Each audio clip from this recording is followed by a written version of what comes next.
बुरी तरह से प्रभावित होता है और सिर्फ परिवार नहीं, पूरा सामाजिक दायरा उसकी लपेट में आ जाता है। और इसलिए साल का यह अंतिम दिन भारत के उन लोग लाखों डॉक्टर्स,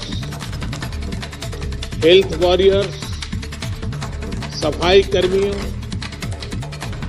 दवा दुकानों में काम करने वाले और दूसरे फ्रंटलाइन कोरोना योद्धाओं को याद करने का है, जो मानवता की रक्षा के लिए लगातार अपने जीवन को दांव पर लगा रहे हैं।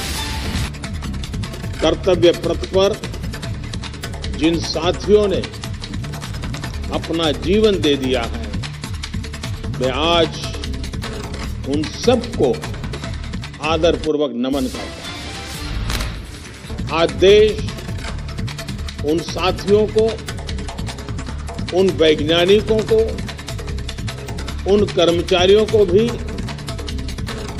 बार बार याद कर रहा है, जो कोरोना से लड़ाई के लिए जरूरी मेडिकल इंफ्रास्ट्रक्चर तैयार करने में दिन रात जुटे रहे। आज का दिन उन सभी साथियों की सराहना का है, जिन्होंने इस मुश्किल दौर में गरीब तक भोजन और दूसरी सुविधाएं पहुंचाने में पूरे समर्पण के साथ काम किया। इतना लंबा समय, इतनी बड़ी आपदा, लेकिन ये समाज की सामूहिक संगठित ताकत, समाज का सेवा भाव, समाज की संवेदनशीलता, उसी का नतीजा है कि देशवासियों ने किसी गरीब को भी इस कठिनाई भरे दिनों में रात को भूखा सोने नहीं दिया। ये सब नमन के पात्र है, आदर के पात्र है।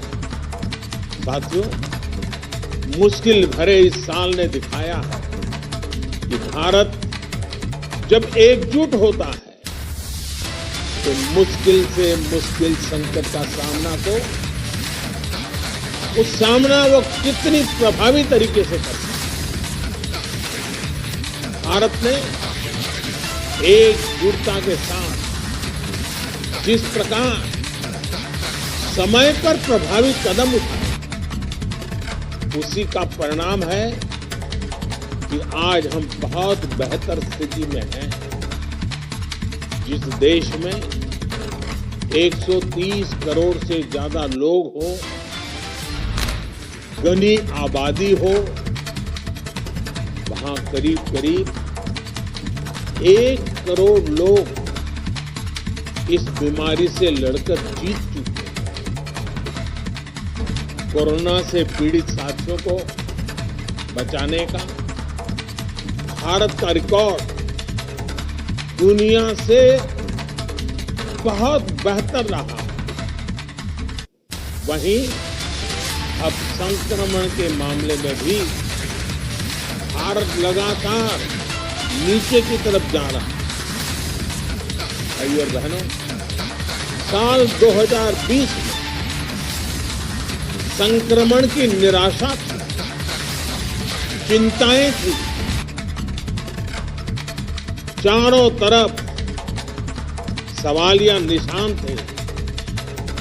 2020 की वो पहचान बन गई, लेकिन 2021 इलाज की आशा लेकर के आ रहा।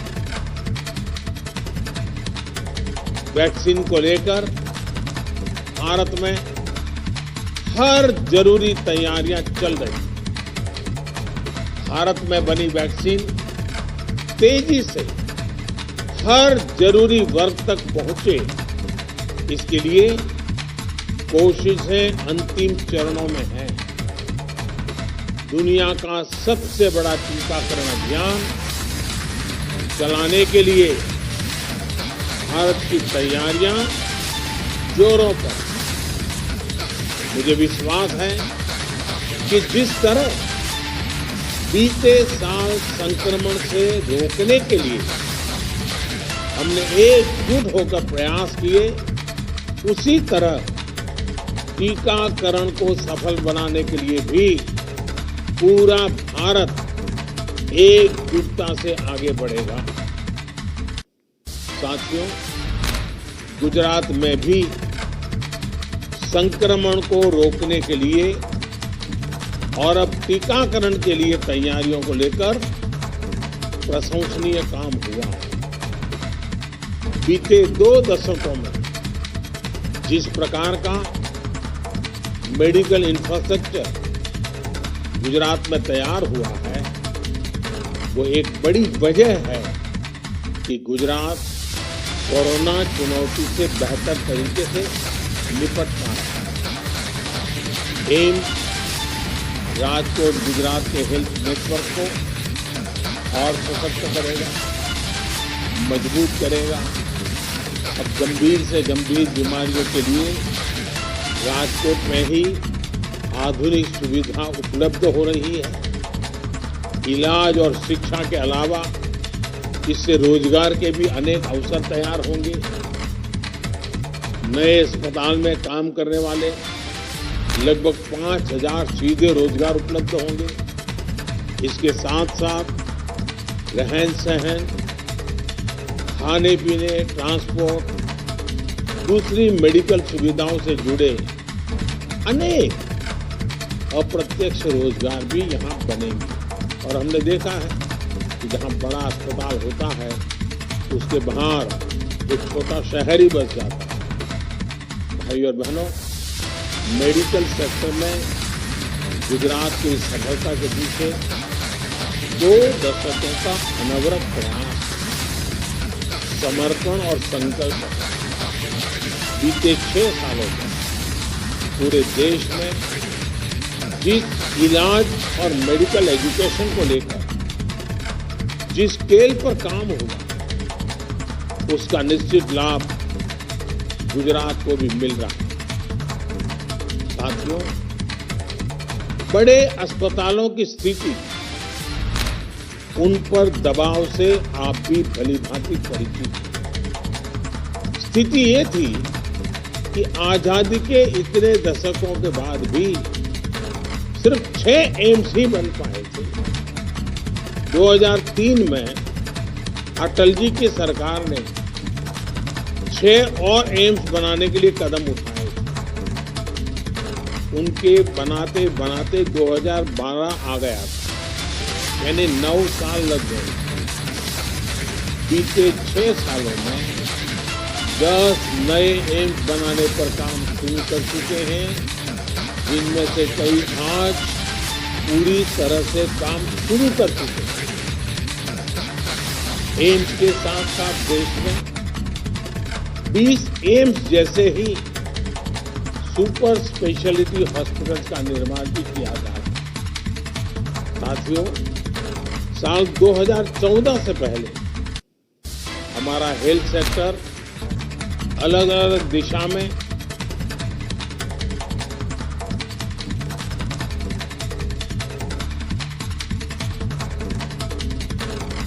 अलग अलग अप्रोच के साथ काम कर रहा है।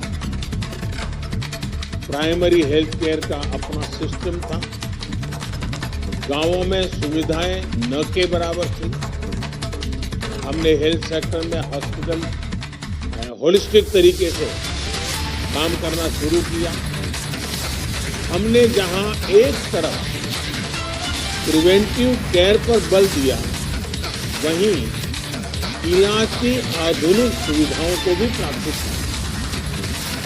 हमने जहां गरीब का इलाज पर होने वाला खर्च कम किया, वहीं इस बात पर भी जोर दिया कि डॉक्टरों की संख्या में तेजी से वृद्धि हो।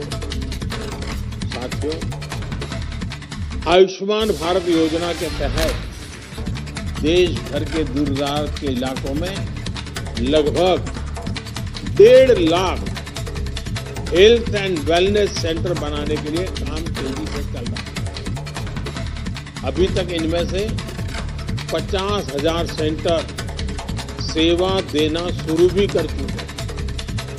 लगभग 5,000 गुजरात में ही हैं। इस योजना से अब तक देश के करीब 1.5 करोड़ गरीबों को 5 लाख रुपए तक का मुफ्त इलाज मिला। इस योजना ने गरीब भाई बहनों की कितनी बड़ी मदद की है, इसके लिए एक आंकड़ा मैं देश को बताना चाहता हूं। साथियों, आयुष्मान भारत योजना से गरीबों के लगभग 30,000 करोड़ रुपए से ज्यादा बचे हैं। 30,000 करोड़ रुपए, ये बहुत बड़ा रकम है। आप सोचिए, इस योजना ने गरीबों को कितनी बड़ी आर्थिक चिंता से मुक्त किया। कैंसर हो, हार्ट की प्रॉब्लम हो, किडनी की परेशानी हो, अनेकों गंभीर बीमारियों का इलाज मेरे देश के गरीबों ने मुफ्त कराया, और वो भी अच्छी अस्पताल में। साथियों, बीमारी के दौरान गरीबों का एक और साथी है जन औषधि केंद्र। देश में लगभग 7,000 जन औषधि केंद्र गरीबों को बहुत ही कम कीमत पर दवाइयां उपलब्ध करा रहे हैं। इन जन औषधि केंद्रों पर दवाइयां करीब 90% तक सस्ती होती है। यानी 100 रुपए की दवाई 10 रुपए में मिलती है। 3.5 लाख से ज्यादा गरीब मरीज हर रोज इन जन औषधि केंद्रों का लाभ ले रहे हैं, और इन केंद्रों की सस्ती दवाइयों की वजह से गरीबों के हर साल औसतन एवरेज 3600 करोड़ रुपए खर्च होने से बच रहे हैं। आप अंदाजा लगा सकते हैं कि कितनी बड़ी मदद हो रही है। वैसे कुछ लोगों के मन में सवाल उठ सकता है कि आखिर सरकार इलाज का खर्च कम करने, दवाइयों पर होने वाले खर्च को कम करने पर इतना जोर क्यों दे रही है? साथियों, हम में से अधिकांश उसी पृष्ठभूमि से निकले लोग हैं।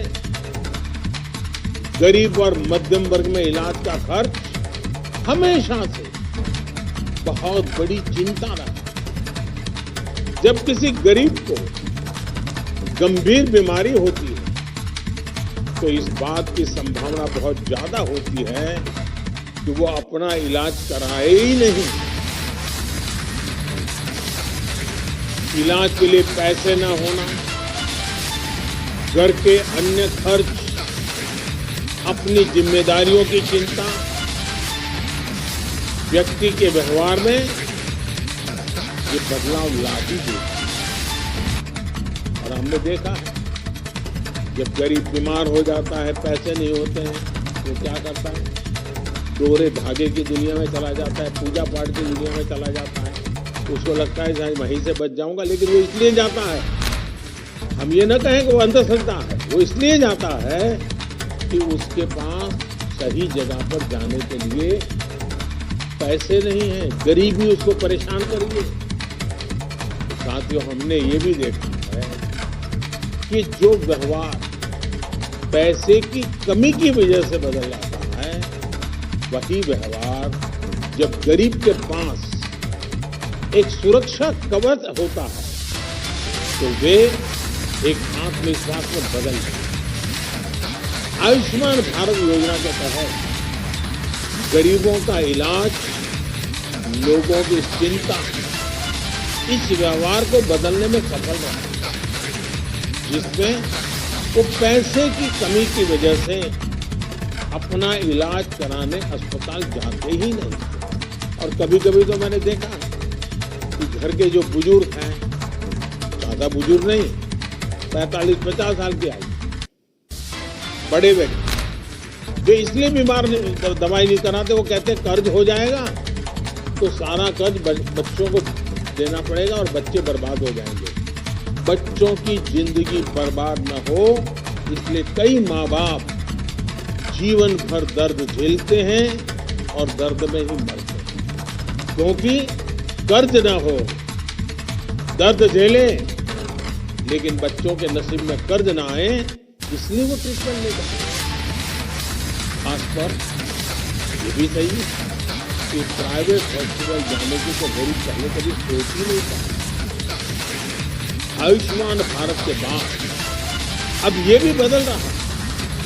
साथियों, अपने स्वास्थ्य की सुरक्षा का एहसास, इलाज के लिए पैसे की उतनी चिंता का न होना, इसने समाज की सोच को बदल दिया है और हम इसके नतीजे भी देख रहे हैं। आज